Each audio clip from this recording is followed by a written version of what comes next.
En nuestro lunes de reporteros, a 55 años, el 2 de octubre, no se olvida.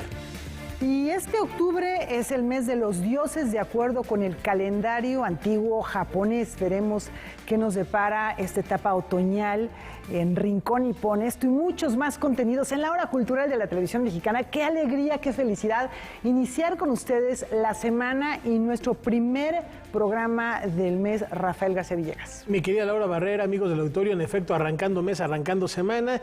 Y qué gusto que nos acompañen. Hola, Laura Regis, en la traducción de lenguas de seña mexicana.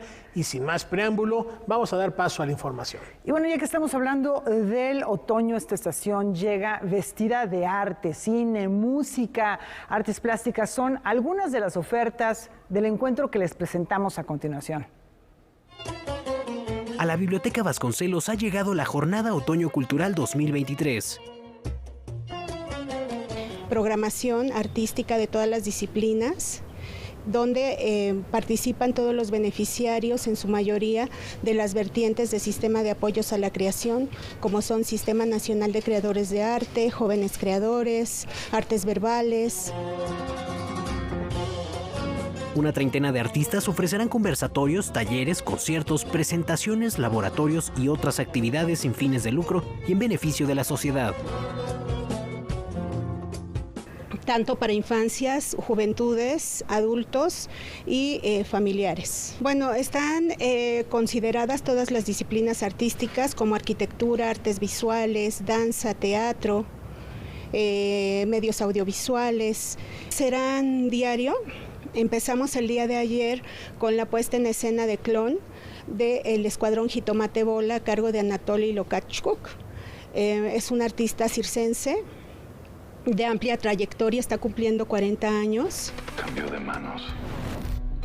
A partir del 9 de octubre se realizará un ciclo de cine con propuestas como La Cuarta Compañía de Mills y Vanessa Arreola y Amir Galván, Fauna de Nicolás Pereda y Los Últimos Cristeros de Matías Meyer. Asimismo, desde mañana martes 3 de octubre, los artistas Ismael Miras, Jesús Lugo, Marisol Guzmán, Anaí Hernández y Francisco Oté intervendrán el primer piso de la Vasconcelos con una propuesta gráfica titulada A partir del centro, 4 ideas conversando. Esto se va a inaugurar el 28 de octubre. En una ceremonia donde se va a presentar pues, los avances, cómo fueron creando. El mural permanecerá hasta el mes de enero. El programa completo de la Jornada Otoño Cultural 2023 se puede consultar en la página oficial de la propia Biblioteca Vasconcelos o en la del Sistema de Apoyos de la Creación y Proyectos Culturales. Veamos la vida desde la tercera cuerda. Esta serie de relatos son una invitación para no rendirse. Por su obra narrativa Tercera Cuerda, una colección de 12 relatos breves ambientados en el mundo de los deportes, el escritor Eduardo Pérez Espinosa se ha convertido en el más reciente ganador del Premio Bellas Artes de Cuentos San Luis Potosí, Amparo Dávila, certamen de gran prestigio nacional con casi 50 años de historia. Muy agradecido con el jurado por haberse fijado en mi trabajo, en mi propuesta y ver en ella una aportación que le puedan dar a los lectores y a las lectoras. Ha sido un trabajo más o menos de 5 años el reunir todos esos cuentos y sobre todo trabajarlos y reescribirlos. Fanático de los deportes y de la pasión que despiertan, Eduardo Pérez Espinosa es, además de narrador y comunicólogo, un visitante frecuente de estadios y arenas. En su libro de cuentos Tercera Cuerda, ha reunido una colección de historias protagonizadas por personajes que parecieran desafiar su propio destino, hombres y mujeres cuya suerte pareciera estar echada. En muchas ocasiones pensamos que la gente está determinada a vivir de cierta forma y ellos se oponen a esa esencia, a esa secuencia. Son personajes que a veces ya pareciera en el ocaso de su carrera y ellos dicen, pues el ocaso se alargue, ¿no? Que se alargue lo más posible. El autor galardonado, quien recibirá un diploma y la cantidad de 200,000 pesos, ha dedicado este premio de manera especial a los desaparecidos escritores Guillermo Samperio y Rafael Ramírez Heredia, quienes fueron decisivos en su formación como hombre de letras. Con información de César H. Meléndez, Noticias 22. Y vamos con cine, vamos a hablar de Michel Franco. Sus memorias pasaron lista en el Festival de Donostia. Tras su paso por los festivales de cine de Venecia y Toronto, Memory de Michel Franco se presentó en San Sebastián. La película comienza con una reunión de exalumnos en Estados Unidos, donde se encuentran Peter Sarsgaard y Jessica Chastain. Es un misterio de dónde vienen las películas. A veces lo tenemos muy claro los escritores y otras veces, como te decía, se me ocurrió esta escena o este pasaje y luego empecé a investigar quién es cada uno de ellos y ya que había escrito una escaleta, entendí que todo tenía que ver con la memoria, pero no es que empecé a decir quiero escribir sobre la memoria. Mientras un personaje se esfuerza por olvidar, otro lo hace por recordar. En este contexto, Franco retrata el lado oscuro de las familias. Las familias son siempre el centro de lo mejor y de lo peor. Y es trágico cuando las buenas intenciones se convierten en obstáculos para que otros sean felices. Y eso es lo que en Memoria planteo. Y creo que es la constante en mi cine, los núcleos familiares y esto de por querer hacerle bien a alguien le terminas haciendo daño.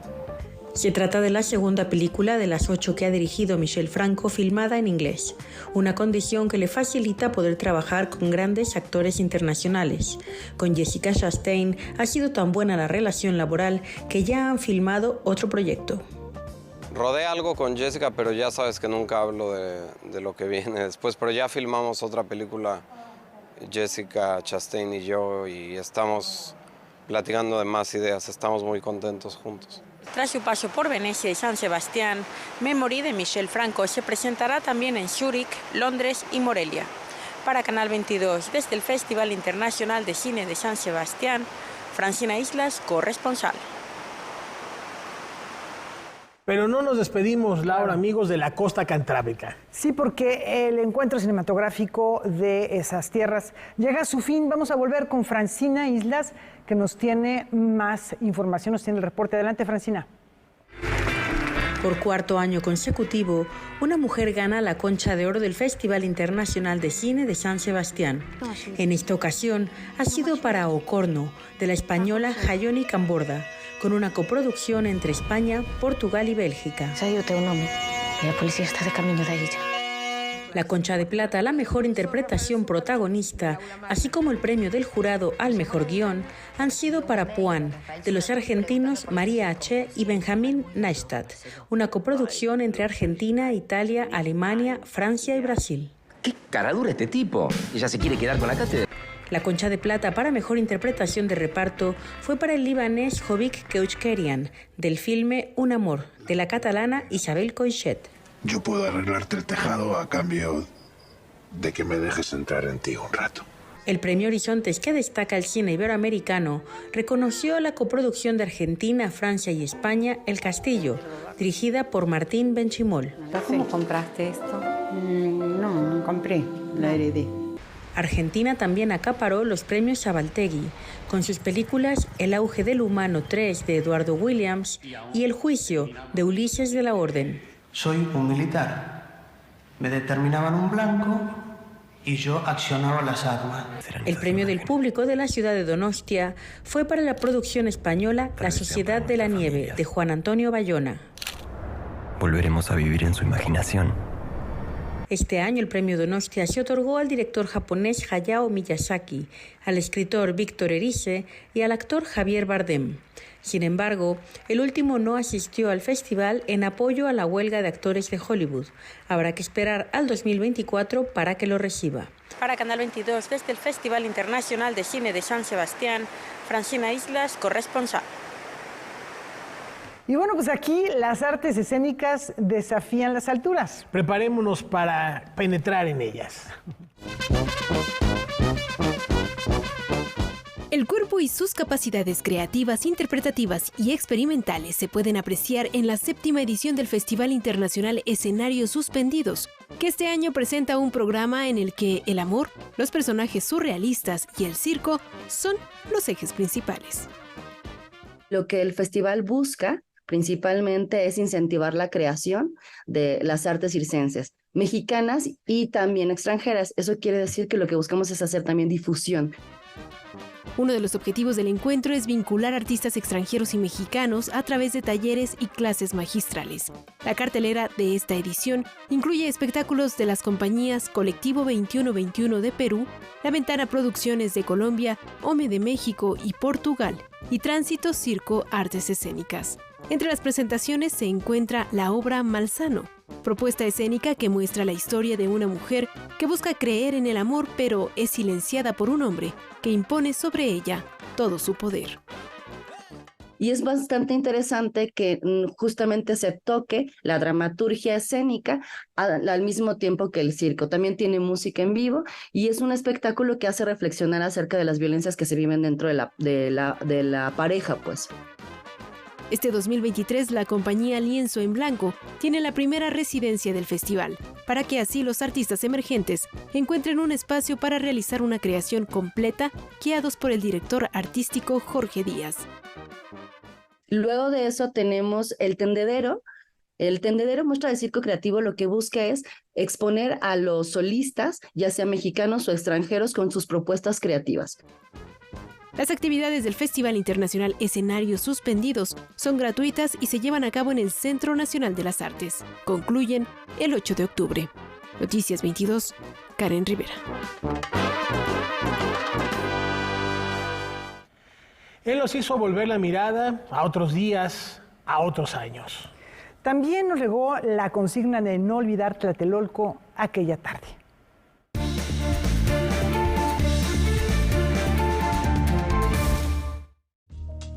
Aunque él mismo rechazó identificarse como defensor de los derechos de la comunidad LGBT, el escritor y periodista Luis González de Alba fue un prominente activista gay. Se le distingue también por ser uno de los dirigentes del movimiento estudiantil de 1968. Es autor de Los días y los años, una crónica sobre el movimiento del 2 de octubre, así como de su continuación, Otros días, otros años. Su labor como escritor incluye novelas, cuentos, poesía, además de su trabajo periodístico y de divulgación científica. Estudió psicología en la Universidad Nacional Autónoma de México, sin embargo, no ejerció esa profesión y se dedicó al activismo. En 1975 publicó el primer manifiesto mexicano en defensa de los homosexuales, junto con Nancy Cárdenas y Carlos Monsiváis. Además, participó en la fundación de partidos políticos como el Socialista Unificado de México, el Mexicano Socialista y el Partido de la Revolución Democrática. Luis González de Alba se quitó la vida el 2 de octubre de 2016 a los 72 años, su último acto revolucionario. Noticias 22, Alfonso Popoca. Naturaleza, ciudad y el temperamento humano son los hilos conductores de este galardonado relato. Alejandro von Duben es el ganador del Premio de Literatura, Ciudad y Naturaleza José Emilio Pacheco 2023. El texto que presentó se titula En todo cuerpo hay vacío. Sinceramente no me lo esperaba. Suelo concursar, meter textos que he escrito a concursos, y algo que he aprendido con los años es que no se debe tener ninguna esperanza al momento de concursar, porque luego la autoestima creo que sale un poquito afectada. Y al momento de enviar a concursos, trato de desprenderme de eso y seguir trabajando en lo mío. Así que al momento de haber recibido la llamada, sinceramente sí me sorprendió bastante. Obviamente me alegró mucho porque es un concurso al cual he seguido la pista desde hace años. La temática del concurso fue la naturaleza y la ciudad, de tal manera que los cuentos que integran el libro ganador presentan una relación con los elementos tierra, aire, fuego y agua, pero sobre todo el temperamento de los seres humanos. Son personajes cotidianos y en sí cada uno está marcado, digamos, como por alguna tragedia. En sí son algo oscuros los cuentos, creo yo. Para profundizar un poquito en los personajes, quise hacer en cómo se vinculaban sobre todo las relaciones padres e hijos. Y, por ejemplo, le di las cualidades, por ejemplo, el fuego normalmente está asociado con lo masculino, lo mismo que el aire. Así que los personajes del cuento de fuego y del cuento de aire son masculinos, son voces narrativas masculinas. y en cambio agua y tierra son personajes femeninos. Pero sí lo complicado puede ser que congeniaran en cuanto al estilo, en cuanto a la voz narrativa, y aparte acomodarlos, ¿no? Para lo que me pedía o lo que me exigía el concurso, que es esta relación ciudad-naturaleza. El premio le será entregado el próximo 2 de diciembre durante la edición 37 de la Feria Internacional del Libro de Guadalajara. Noticias 22, Alberto Aranda. Un teléfono móvil es suficiente para un transgresor de las normas sociales. Por eso algunos países ya están tomando medidas. ¿Usted es de los que se siente aturdido con el ruido o puede convivir sin molestias en entornos escandalosos? Pues un artículo de la revista británica The Critic analiza el ruido que se reproduce en alto volumen desde los teléfonos inteligentes de las personas que viajan en transporte público. A veces es música o sonidos de videojuegos o clips de redes sociales o programas y películas que el espectador mira en trance, sin darse cuenta de la intrusión que está haciendo en las personas que lo rodean. Y es que, en la actualidad, un gran número de individuos no se cuestionan que están perturbando la paz de los demás y, de hecho, actúan como si tuvieran el derecho a hacerlo, reflexiona el artículo. El egoísmo de este tipo de comportamientos es contrario a las normas sociales, las cuales existen para beneficio de todos. No robes, no pongas a todo volumen los videos de TikTok en lugares públicos, no te bajes los pantalones y defeques en medio de la calle, sostiene el autor del texto. Habrá ocasiones en que las personas se sientan tentadas a transgredir las normas sociales, pero si no hay consecuencias cuando lo hacen, entonces se sentirán envalentonadas y lo harán más. Y poco a poco, por entropía, las reglas se desmoronarán. Por ello, el autor sugiere que, si se cree que una determinada regla debe ser respetada, uno debe estar preparado para decir algo cuando la gente la rompa. Porque las normas no se mantienen solas. Debe haber un mecanismo para exigir el cumplimiento, y para bien o para mal, ese mecanismo a menudo se presenta en la forma de presión social. Así es que el artículo de The Critic invita a los lectores a que no solo se ocupen de sus propios asuntos, sino que, al ver estas transgresiones, se conviertan en esos típicos metiches santurrones que señalan la conducta de otras personas en los espacios públicos. Porque si no existieran estas personas que desaprueban los comportamientos transgresores y que con frecuencia son tachados de quejumbrosos o perdedores, tal vez lo que seguiría sería la anarquía, propone el autor del artículo. Interesante reflexión.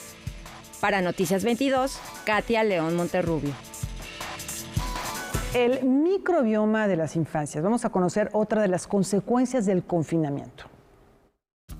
La pandemia le permitió a un grupo de investigadores analizar a bebés nacidos al inicio del confinamiento, los cuales, al encontrarse aislados, desarrollaron una composición de microbios intestino-estomacales diferente a la de cualquier pequeño nacido antes de la COVID-19.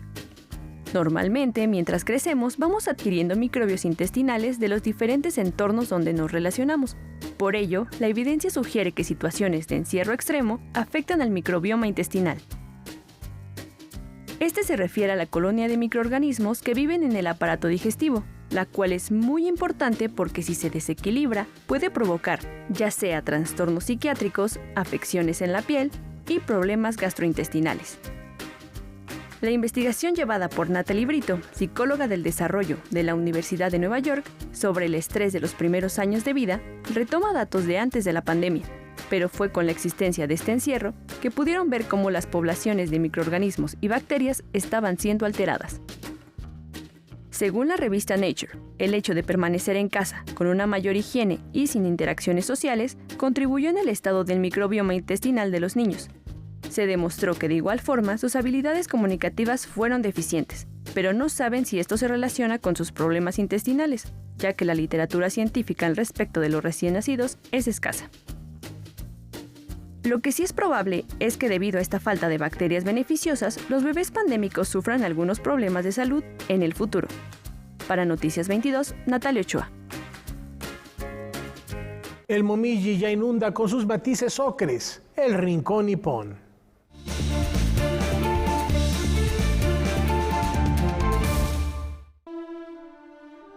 Konnichiwa amigos, soy Miri Murasaki y les doy la bienvenida a Rincón Nippon.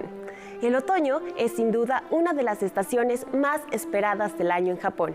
El paisaje comienza a teñirse de naranja mientras las hojas de los árboles se enrojecen, dando paso a uno de los fenómenos naturales más asombrosos de la nación, el momiji. En el antiguo calendario japonés, octubre era conocido como Kanazuki, el mes de los dioses o mes en el que hay dioses. Octubre y noviembre ofrecen uno de los momentos ideales para visitar Japón, ya que el clima es sumamente agradable y se combina con un espectáculo visual incomparable, la transformación de las hojas en tonos rojizos y dorados. El momiji marca el inicio del otoño en Japón. Con la llegada de octubre, los cielos se vuelven más claros y brillantes y el fenómeno se extiende de norte a sur, transformando los árboles en un impresionante manto de colores. La contemplación de este fenómeno natural se conoce como momijigari y es una arraigada tradición japonesa que atrae a personas de todo el mundo y del país. Durante los fines de semana es común realizar excursiones para disfrutar al máximo de los tonos rojizos de las hojas, una práctica que se asemeja al hanami de la primavera, cuando se observan las flores de sakura. El término momiji proviene de la palabra momizu, que significa teñir de rojo, y aunque aplica para todas las hojas que adquieren tonalidades rojizas, se asocia principalmente con el arce. No puedes perderte los festivales del momiji que tienen lugar en lugares emblemáticos como Tokio y Nara. Estos festivales suelen celebrarse desde principios de octubre hasta finales de noviembre, brindando a los visitantes la oportunidad de sumergirse aún más en la belleza de esta estación. Octubre ofrece experiencias únicas en Japón, por lo que si estás planeando un viaje, hacerlo en este mes te asegurará ser testigo del espectáculo del momiji. Yo soy Miri Murasaki y nos vemos a la próxima por Rincón Nippon. ¡Sayonara! Muchas gracias, Miri. Y bien, presencia histórica y nuevas migraciones inician la cuenta regresiva para el festival que visibiliza la tercera raíz cultural de México. Vamos a verlo. La migración será el eje temático de la 27ª edición del Festival Internacional Afrocaribeño Veracruz 2023. Es un espacio de diálogo donde nos sentamos a reflexionar acerca de pues, la herencia, el legado del pueblo africano que deja su impronta, que sigue vigente, que sigue más viva que nunca en la conformación de nosotros como pueblo, en la conformación de nuestra identidad como mexicanos. En esta edición se le entregará la medalla Gonzalo Aguirre Beltrán a la investigadora Margarita Vargas Canales, quien ha explorado el pensamiento anticolonial en el Caribe insular francófono y el fenómeno de la migración.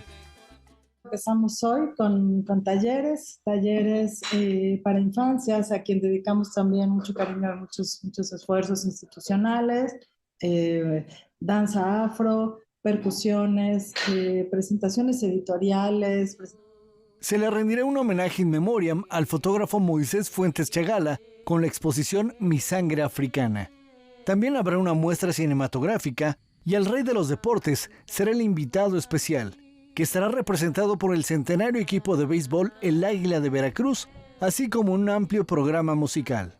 Abrimos con Argelia Fragoso y durante esas 3 noches estamos en recintos del IBEC, en la sede que es el Convento Betlemita, en el Zócalo de Veracruz, vamos a Afrocaribeño en tu barrio, también a Colonias, y vamos también a Medellín de Bravo. Viene Humano Blanco, Pregonderos del Recuerdo, abrimos con Argelia Fragoso, las niñas del Semillero Creativo. Las actividades de este encuentro se llevarán a cabo hasta el 8 de octubre en Veracruz. Noticias 22, Óscar Cortés. En Praga se enteraron de la tradición mexicana del Día de Muertos, así que las catrinas ya hicieron sus maletas.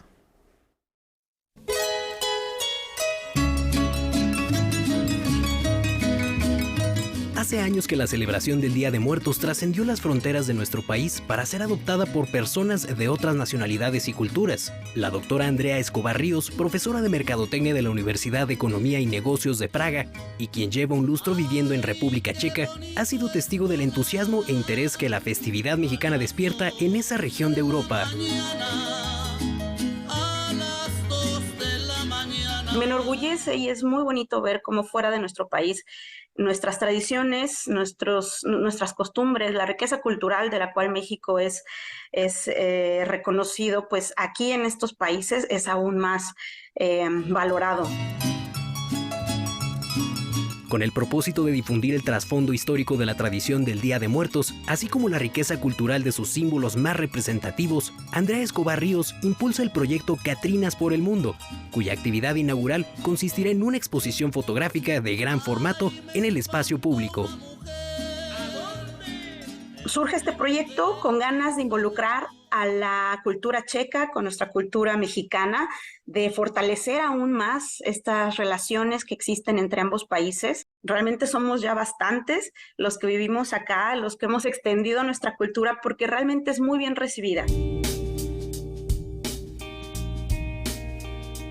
La exposición es resultado de la colaboración entre Andrea Escobar, en su faceta como maquillista artística, el fotógrafo chileno Braulio Lara y un grupo de jóvenes checas y eslovacas que modelaron caracterizadas de Catrinas en escenarios emblemáticos de la ciudad de Praga, como la Plaza Námestí y el imponente Castillo Vyšehrad.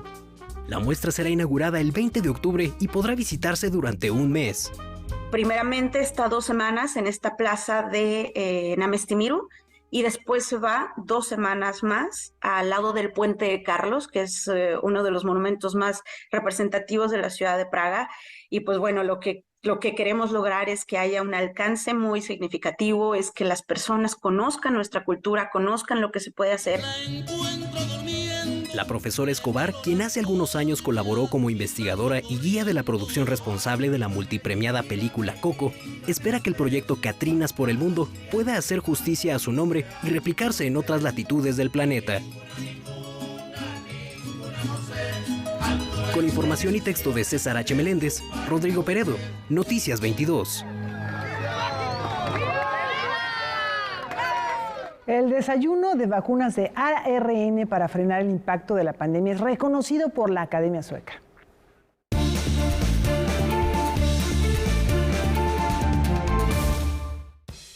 El Instituto Karolinska de Estocolmo ha concedido el Premio Nobel de Medicina a Katalin Karikó y Drew Weissman.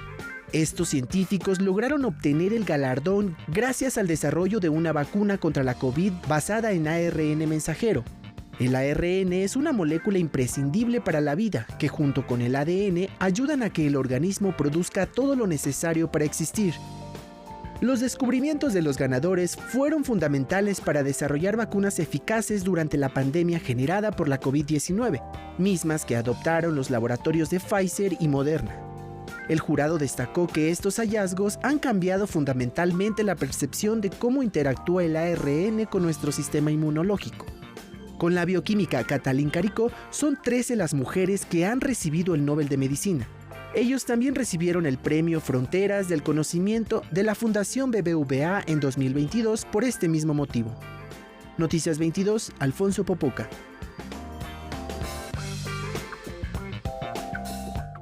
Entre rostros de diversidad y letras insulares se ultiman los detalles de esta fiesta literaria. En su 34ª edición, la Feria Internacional del Libro de Antropología e Historia recibirá como invitados a Cuba y al estado de Sonora. Durante la fila, estas 2 demarcaciones realizarán diversas actividades, empezando con 2 muestras fotográficas. En el caso de Sonora, se inaugurará Rostros de la Diversidad. Es una exposición que muestra una realidad de los habitantes de Sonora, de la diversidad, de todos estos rostros de las personas que viven en diversos rincones. El fotógrafo es Carlos León y la realizó en colaboración con el antropólogo Alejandro Aguilar Seleni. Por su parte, el país caribeño presentará La Cubanía, una exposición del fotógrafo Julio Ángel Larramendi. Es una muestra de diversos rostros de cubanos y cubanas de diferentes generaciones, razas, géneros, en fin. Con esta propuesta respondimos a la convocatoria del comité organizador de la feria de dialogar de alguna manera con la exposición que traía Sonora, y respondimos a la idea de rostros de la diversidad. Ambas entidades contarán con un extenso programa donde también se incluyen conferencias, conversatorios y presentaciones de libros. Sonora tiene una gran diversidad de manifestaciones que en esta ocasión podremos compartir desde los pueblos originarios, desde los mismos escritores y las instituciones. En esta edición 34, considerando la participación de Cuba, se rendirá tributo a la memoria del historiador Eusebio Leal y el escritor e intelectual Miguel Barnett. Barnett tiene una relación muy entrañable con México, como también la tuvo Eusebio. Y Cuba y México tienen una relación de muchos siglos de intercambio en el campo intelectual, en el campo político.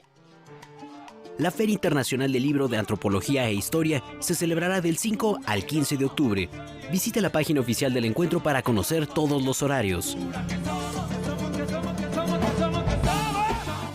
Pues con la novedad de que una nueva Pangea se avisora en el futuro. En el futuro, todos los continentes se unirán para formar uno solo, pero por desgracia, no existirá ningún humano que sea testigo, pues la Pangea Última presentará condiciones hostiles para los seres vivos que actualmente se desplazan en los 5 continentes. Así lo afirman científicos de la Universidad de Bristol en su nuevo estudio publicado en Nature Geoscience. La conformación del próximo supercontinente supondría la mayor extinción masiva, desde aquella que terminó con el reinado de los dinosaurios. Se considera que el interior de la Pangea Última albergaría un desierto de temperaturas extremas de hasta 50 grados y frecuentes erupciones volcánicas. Alejandro Farnsworth, uno de los autores de la investigación, declaró a National Geographic que los humanos morirán debido a la incapacidad de eliminar el calor a través del sudor, enfriando sus cuerpos. Aunque los cambios geológicos de la Tierra toman una cantidad inmensa de tiempo, son una realidad. Christopher Scotese es un geólogo estadounidense que desde 1982 planteó la hipotética configuración que le espera al planeta, utilizando rastros geológicos con el fin de descifrar cuál es la tendencia del movimiento actual de los continentes. Pero pueden estar tranquilos, porque esto pasará dentro de 250 millones de años. Para Noticias 22, Iván Ramírez. En 250 millones de años esperamos ya no estar aquí. Vamos a recorrer mejor la República Mexicana porque en Morelos evoca la memoria del siervo de la nación. Este fin de semana, en Cuautla, Morelos, se llevó a cabo el desfile militar en conmemoración al 258 aniversario del natalicio de José María Morelos y Pavón, en el cual estuvieron presentes contingentes blindados, motorizados y de artillería, de la Secretaría de la Defensa Nacional, la Secretaría de Marina, la Comisión Estatal de Seguridad, entre otros. Este evento, que es muy significativo para los habitantes, se dieron cita en Avenida Reforma para esperar con alegría y emoción el paso de sus familiares que marcharon. Del mismo modo, participaron trabajadores del Ayuntamiento de Cuautla, personas de la comunidad de Tetelcingo y estudiantes de la región, de nivel secundaria, media superior y superior. Como tradición, los espectadores esperan el paso de sus vecinos y conocidos con las manos llenas de confeti para arrojarlo sobre ellos y así celebrar su colaboración en el desfile. También se contó con demostraciones de bandas de guerra, personas disfrazadas y jinetes con caballos de gala, homenajeando al personaje histórico que le dio su apellido al estado. Para Noticias 22, Ariadna Campos Rojas. Las investigaciones sobre el origen de la pandemia de la COVID-19 continúan. Un estudio realizado por investigadores de la Universidad de Carolina del Norte identificaron que los pangolines podrían haber sido el animal intermedio entre los murciélagos y los humanos para la transmisión del COVID-19. Los pangolines son mamíferos con escamas nativos de África y Asia, y se sospecha que son traficados en el mercado de mariscos de Guanan, en Wuhan, el cual se cree que fue el punto de inicio de la pandemia. El portal de Messenger.com menciona que ha habido especulaciones sobre cómo surgió el virus y algunos expertos en salud creen que la enfermedad se originó en los murciélagos y luego pasó a los humanos a través de los pangolines. El equipo recopiló muestras de la nariz de pangolines comparándolas con la versión del virus que apareció por primera vez en Wuhan, las cuales coinciden en más del 90%. Esto sugiere que la misma cepa del virus infectó a los pangolines antes que a los humanos. Las investigaciones para determinar el origen del virus siguen en curso, ya que aún existen señalamientos de que el virus se originó en un laboratorio. Para Noticias 22, Diana Telles. Cada uno de estos 3 amigos de Tamayo vale cerca de 10 millones de pesos.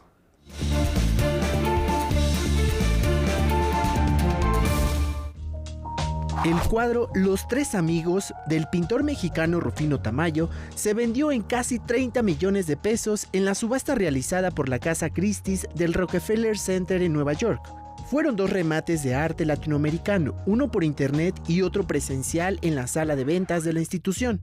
Esto con el propósito de celebrar la diversidad de la cultura visual de las Américas y el Caribe. La exhibición presencial tuvo la obra del mexicano, cuyo precio estimado era de entre 1 y 1.5 millones de dólares. Finalmente alcanzó la cifra de $1.623.000, lo que representa un poco más de 28 millones de pesos. También destacó la venta En la Plaza, una obra del recién fallecido Fernando Botero, que igualmente superó el precio inicial, logrando alcanzar $1.332.600, aproximadamente 23 millones de pesos. La subasta realizada por internet estará abierta hasta el 5 de octubre. Incluye una selección de obras de artistas destacados como Francisco Zúñiga, Francisco Toledo, Julián Galán, entre otros. Noticias 22, Alfonso Popoca. Y les comentamos que hace unos minutos se inauguró el Salón Mundiacult 2022 en el Complejo Cultural Los Pinos, a un año precisamente de que se llevara este encuentro de políticas culturales a nivel mundial organizado por la UNESCO en nuestro país. Mañana les tendremos los pormenores de esta importante inauguración y el recuerdo y los ecos ya a un año de Mundiacult 2022. Dicho lo anterior, llegó el momento de ir al lunes de reporteros. José Meléndez se encuentra con nosotros porque a 55 años de los acontecimientos en la Plaza de las Tres Culturas, el 2 de octubre no se olvida. Vamos al otro lado del estudio.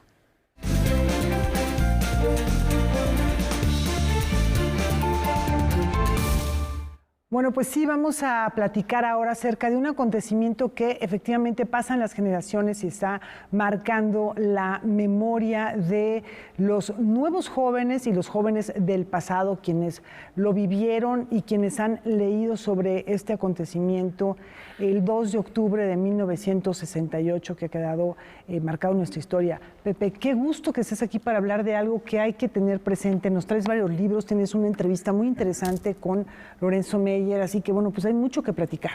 Gracias, Laura. Buenas noches, Rafael, al público. Pues sí, es una fecha importante, estamos recordando justamente la represión que se dio en la Plaza de Tlatelolco, justamente en un mitin hace 55 años.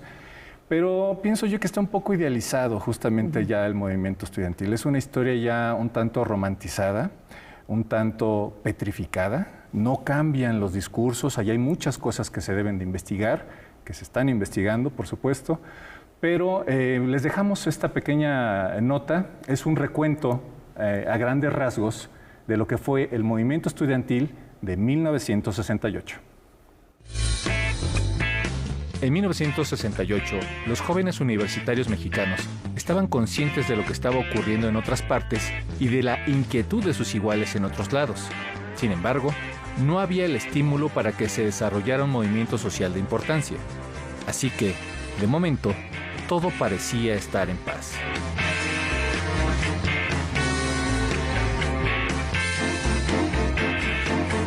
Es desde dentro, no desde fuera, de donde viene el estímulo para que se inicie el movimiento.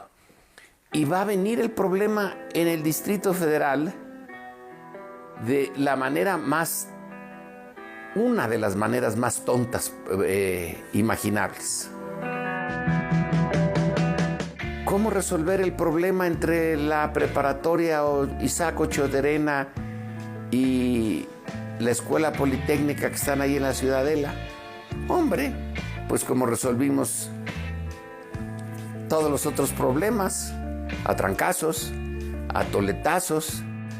La demanda estudiantil era muy sencilla. Que se castigue al jefe de policía, que se le destituya, y que se le pida al presidente que dialogue con los estudiantes. Ese punto sí es neurálgico. Un presidente de un sistema autoritario no va a dialogar, va a imponer sus posiciones, a que se le obedezca, pero no al diálogo. Y encima de eso, algo que no estaba pensado, por eso digo que las coincidencias, accidentes, etc. Las Olimpiadas.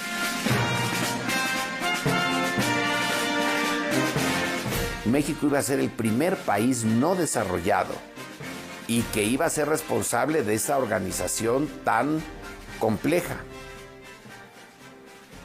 ¿Para qué quería México eso? El régimen se iba a celebrar delante del mundo con la Olimpiada. Y supongo que en esa mezcla de factores es cuando se tomó la decisión, hay que acabarlo de raíz. La Olimpiada empezaba el 12 de octubre, ¿no es así? Entonces, 10 días antes, darle la solución final.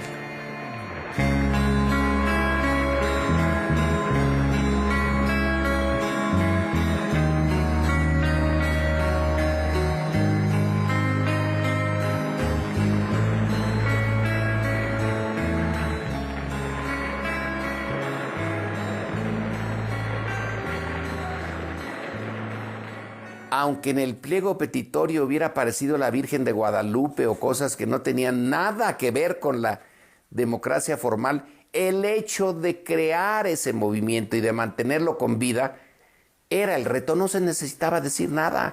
Con el hecho de existir, estaba presentando un reto de fondo al autoritarismo. Esa es la parte democratizadora. Todos los movimientos importantes tienen una explicación diferente con el paso del tiempo, porque buscamos la explicación en función de lo que nos está pasando ahora, no de lo que pasó hace 50 años.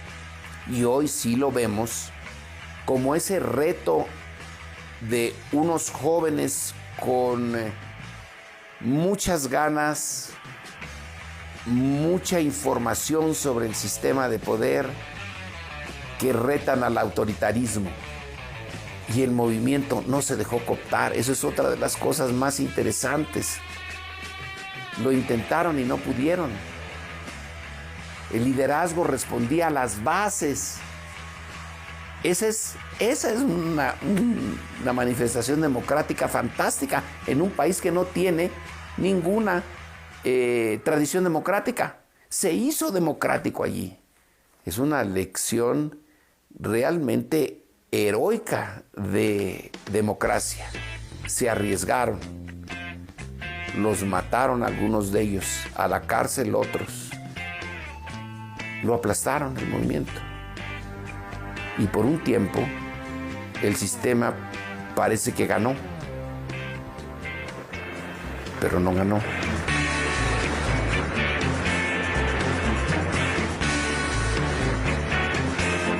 A ver, el sistema parece que ganó, pero no ganó.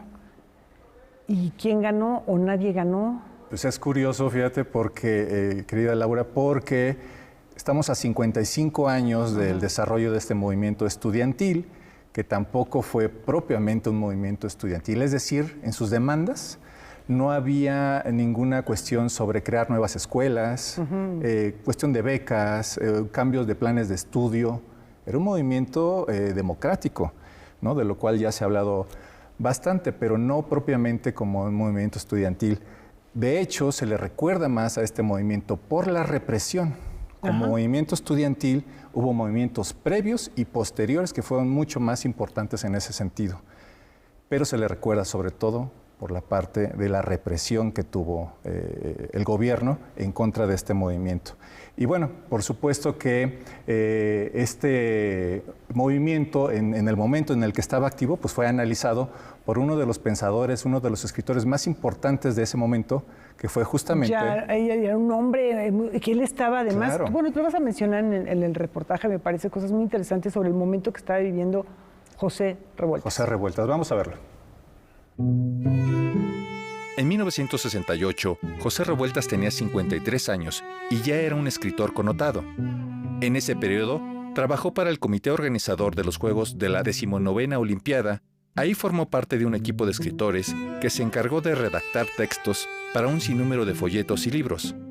Así, lo sorprendieron las primeras represiones contra estudiantes en el mes de julio. Y cuando empiezan los disturbios, ya el 26 de julio, él renuncia, ¿no? En protesta por la intervención de la policía el 26 de julio y después, pues clarísimamente, cuando vuelan la puerta de la Preparatoria 1 en San Ildefonso, donde ya eso provoca, digamos, que una parte muy importante de los intelectuales de la nueva generación estén en contra de Díaz Ordaz, apoyen la huelga y que incluye, digamos, al rector de la universidad, a Javier Barros Sierra. Era habitual para los estudiantes que llegaban a la Facultad de Filosofía y Letras observar a José Revueltas escribiendo. De esta manera, se fueron fijando las impresiones y las observaciones teóricas sobre el movimiento. Pero Revueltas es el militante, el convencido, el sacrificado, que se va a vivir a la Facultad de Filosofía y Letras, que duerme en el aula magna rodeado de manifiestos y de tambos de tinta para el mimeógrafo, ¿no? Y que se va a vivir ahí porque es el más comprometido. Revueltas fue testigo y protagonista a la vez del movimiento estudiantil. Asumió la tarea de escritor para rescatar la memoria de aquellos días definitivos en la historia contemporánea de México. Él, a pesar de que no es católico, tiene la idea de que hay en el sacrificio por los demás una voluntad, digamos, de libertad. Entonces sí cree en el sacrificio. Tan lo cree que cuando viene el 68 y encarcelan a los estudiantes, él se echa la culpa y dice: yo soy responsable del movimiento, como una especie de sacrificio individual. Inocentemente creía que les iban a quitar los cargos por delitos graves a los estudiantes y todos iban a salir salvo él, que estaba muy acostumbrado a la cárcel. Y de cada experiencia carcelaria sacará un texto, ¿no? En el caso de Lecumberri será El Apando, que después se hará película con un guión de José Agustín.